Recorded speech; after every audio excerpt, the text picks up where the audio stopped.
Hello students, welcome to D Kumar classes. तो आज हम लोग रक्षाबंधन और बकरीद की छुट्टी के बाद मिल रहे हैं। बहुत दिनों से वीडियो नहीं आया था, इस कारण से बहुत सारे बच्चे परेशान थे कि वीडियो कब आएगा। तो छुट्टी में भी आप लोग छुट्टी मनाए, मैं भी छुट्टी मनाने बाहर चला गया था। तो अब से वीडियो लगातार आती रहेंगी।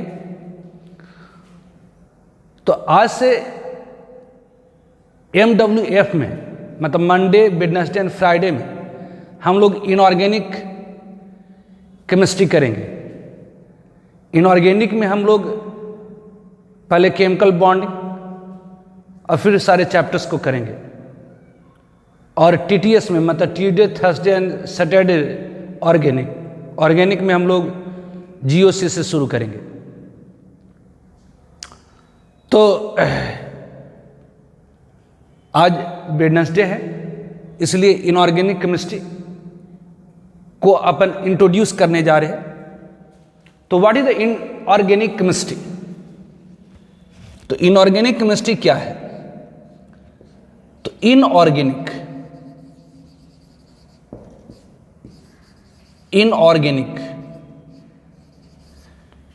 मतलब जो ऑर्गेनिक नहीं है। तो what is inorganic chemistry? Inorganic chemistry क्या है? तो it is a branch of chemistry which deals with study of all elements. Inorganic chemistry study है all elements and their compound except hydrocarbon and their derivative is called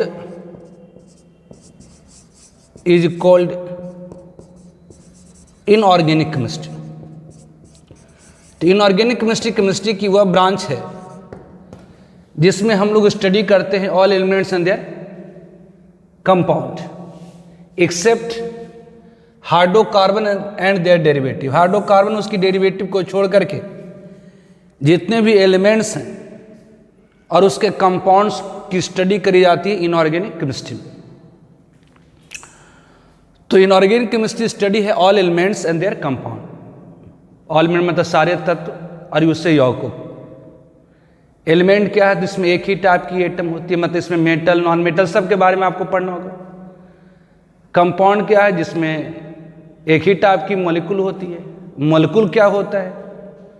तो group of atoms which are chemically bonded, मतलब परमाणुओं का समूह जो रासायनिक बंधन से बंधा हुआ है, दैट इज कॉल्ड मॉलिक्यूल। तो इनऑर्गेनिक केमिस्ट्री में एटम्स, मॉलिक्यूल्स खूब आएंगे। तो मॉलिक्यूल जहां पर आता है वहां पर केमिकल बॉन्ड आ जाती है। इस कारण से हम लोग इनऑर्गेनिक केमिस्ट्री की शुरुआत केमिकल बॉन्डिंग से करेंगे। तो इनऑर्गेनिक केमिस्ट्री में हम लोग फर्स्ट ऑफ ऑल जो मैं पढ़ाऊंगा आपको वो बता रहा हूं। तो इनऑर्गेनिक केमिस्ट्री में केमिकल बॉन्डिंग की बहुत ज़्यादा यूज होती है। इसीलिए जो पहली टॉपिक आपको मैं डिस्कस करूंगा, केमिकल बॉन्डिंग। ऐसे तो केमिकल बॉन्डिंग हर जगह इम्पॉर्टेंट होता है, चाहे आप ऑर्गेनिक केमिस्ट्री कर रहे हो या इनऑर्गेनिक केमिस्ट्री कर रहे हो या फिजिकल केमिस्ट्री। लेकिन वाइडली केमिकल बॉन्डिंग की जो यूज होती है वो इनऑर्गेनिक में होती है, उसके बाद ऑर्गेनिक केमिस्ट्री। इसलिए केमिकल बॉन्डिंग को हम लोग इनऑर्गेनिक में करेंगे। It's a very very important topic. आप कोई भी पेपर दे लीजिए, चाहे बोर्ड का पेपर दीजिए, चाहे आप JEE दीजिए, चाहे आप नीट दीजिए, किसी भी पेपर को आप टच करेंगे, केमिस्ट्री के पेपर को टच करेंगे तो केमिकल बॉन्डिंग के 3 to 4 क्वेश्चंस आपको जरूर मिल जाएंगे। तो chemical bonding very very important, ये बहुत बहुत इंपॉर्टेंट है। और केमिकल बॉन्डिंग में मैं इतना कवर कर दूंगा कि आप चाहे जेईई मेन दें, एडवांस दें, नीट दें, बोर्ड दें, आप सारे क्वेश्चंस को कर सकते हैं। लेकिन ये तभी हो पाएगा जब आप सारे लेक्चर्स को अच्छी तरह से समझेंगे और उसके असाइनमेंट्स को करेंगे। तो chemical bonding is very important. Chemical bonding inorganic में इसलिए क्योंकि इनऑर्गेनिक केमिस्ट्री में हम लोग स्टडी करते हैं all elements and their compound. Elements मतलब इसमें एक ही टाइप की एटम, कंपाउंड्स मतलब एक ही टाइप की मॉलिक्यूल है। मॉलिक्यूल मतलब group of atoms which are chemically bonded. तो केमिकल बॉन्डिंग इनऑर्गेनिक में ही आ जाएंगी आपकी, ठीक है। तो पहली जो चैप्टर में आपको करूंगा that is a chemical bonding. दूसरा आपको मैं करूंगा कोऑर्डिनेशन कंपाउंड। कहेंगे जी कोऑर्डिनेशन, ऑब्वियसली ये साइड 12th का है कोऑर्डिनेशन कंपाउंड। एक्चुअली जो कोऑर्डिनेशन कंपाउंड है वो भी एक बॉन्डिंग का ही पार्ट है, इसमें भी केमिकल बॉन्डिंग होती है। तो ये कोऑर्डिनेशन कंपाउंड आपका दूसरा चैप्टर होगा, ये 12th का है कोऑर्डिनेशन कंपाउंड। तो केमिकल बॉन्डिंग के बाद हम लोग क्या करेंगे, तो कोऑर्डिनेशन कंपाउंड करेंगे। थर्ड वन, तीसरी जो चैप्टर हम लोग करेंगे that is the general principle and process of isolation of elements. ये भी 12th का ही चैप्टर है। जनरल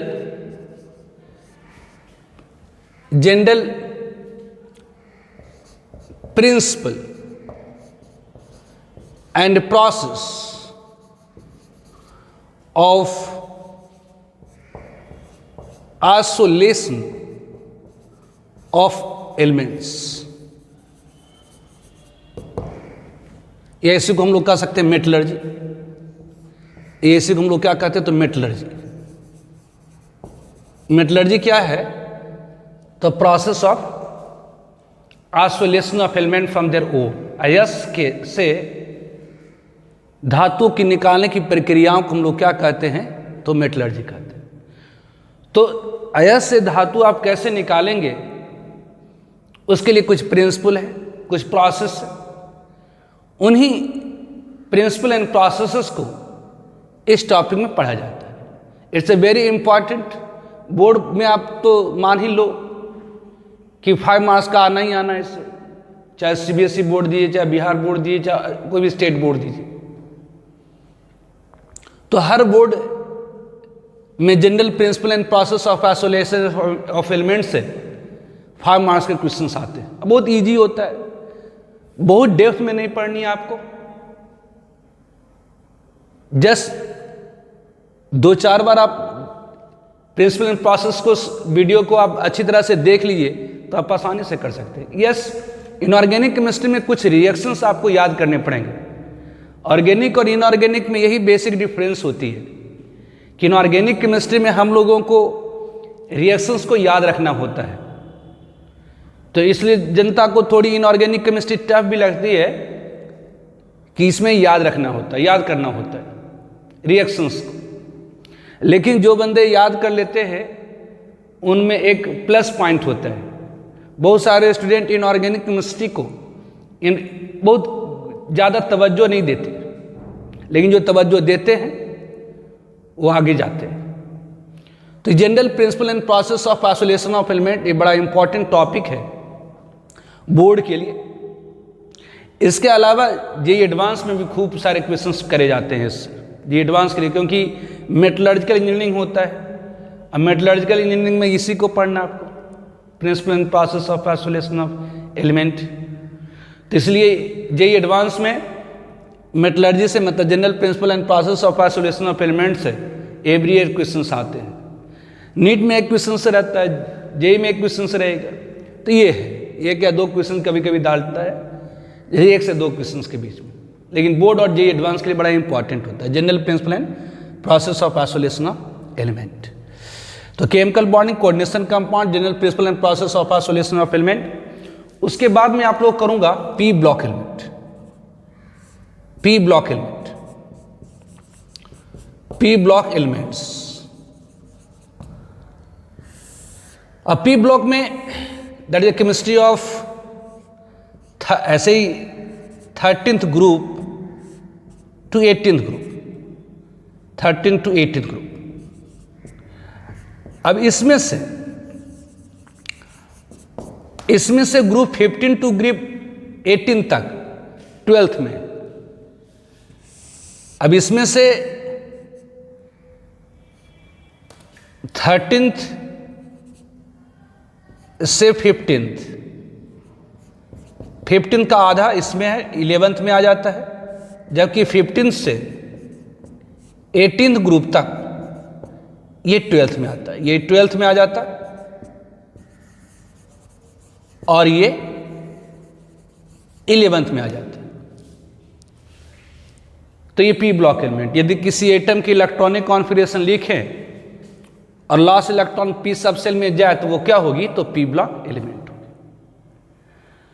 तो ग्रुप 13 टू 18th में 13 टू 15th 11th का है ना, ये 11th में, और ये 12th का है। इसके बाद हम लोग d and a block element करेंगे। D and a block element, d and a block elements, ये भी 12th की है। मतलब इनऑर्गेनिक में ज़्यादा आपका 12th ही है, ये सब 12th का ही। और S block elements, chemistry of S block element, S block elements आपकी 11th की। लेकिन अगर ये सारा पढ़ लिए तो इस ब्लॉक में कुछ है ही नहीं। पीरियोडिक टेबल की जहां तक बात है, तो पीरियोडिक टेबल को मैंने ऑलरेडी बेसिक केमिस्ट्री में डिस्कस कर रखा है। जिन लोगों का पीरियोडिक टेबल छूटा हुआ है, मतलब बेसिक्स ऑफ केमिस्ट्री छूटा हुआ है, तो जब मैं 11th का फाउंडेशन बैच का बेसिक केमिस्ट्री करूंगा तो उसके वीडियोस को मैं भी अपलोड कर दूंगा, उसे भी आप लोग देख लीजिएगा। क्योंकि बेसिक केमिस्ट्री वो केमिस्ट्री है जो आप चाहे 11th में हो या 12th में हो, चाहे आप फिजिकल पढ़ो या ऑर्गेनिक पढ़े या इनऑर्गेनिक पढ़े, सब जगह यूज होती है। तो जो पीरियोडिक टेबल वाली पार्ट है उसे मैंने, जो बेसिक पार्ट है उसे मैंने बेसिक केमिस्ट्री में डिस्कस कर रखा है। तब भी यदि किन्हीं का छूटा होगा तो 11th की जो बेसिक केमिस्ट्री अपन शुरू करेंगे उसमें आप कर लीजिए, ठीक है। तो आज हम लोग शुरू करेंगे केमिकल बॉन्डिंग्स। इसी ऑर्डर में मैं आप लोगों को पढ़ाऊंगा inorganic chemistry. It's a very very important. आप मान लीजिए कितना आप पढ़ लेंगे तो 30% मार्क्स तो आपको ऐसे ही आने हैं। बहुत ज़्यादा टफ नहीं है, बिल्कुल छोटा छोटा चैप्टर, बहुत ज़्यादा टाइम भी नहीं लगेगा। फिजिकल की तरह लंबा चौड़ा नहीं है, ऑर्गेनिक की तरह लंबा चौड़ा नहीं है, छोटे छोटे हैं। बहुत ज़्यादा डेप्थ में भी नहीं है आपको पढ़नी है ना। ऐसे बुक्स, अगर इनऑर्गेनिक में एक चीज़ और खासियत है, अगर बुक उठाकर देखेंगे तो बुक आपको सर में दर्द कर देगा, इतना सारा। तो इनऑर्गेनिक केमिस्ट्री में आपको नोट्स के थ्रू जानी होगी और आप एनसीईआरटी बुक को फॉलो करिए। इनऑर्गेनिक केमिस्ट्री के लिए सिर्फ एनसीईआरटी फॉलो करो, और जो असाइनमेंट आपको मिलता वो। तो एनसीईआरटी के लिए अगर बुक की बात करेंगे तो सिर्फ आप, इनऑर्गेनिक केमिस्ट्री के लिए अगर बुक की बात करें तो सिर्फ आप एनसीईआरटी फॉलो करें, उसके क्वेश्चंस को करें, प्रीवियस ईयर क्वेश्चंस करें, और जो असाइनमेंट मैं आपको दूंगा उससे करिए। ज़्यादा करने की जरूरत नहीं। तो इसका आप स्क्रीनशॉट ले लीजिए। मैं आगे शुरू करता हूँ केमिकल बॉन्डिंग।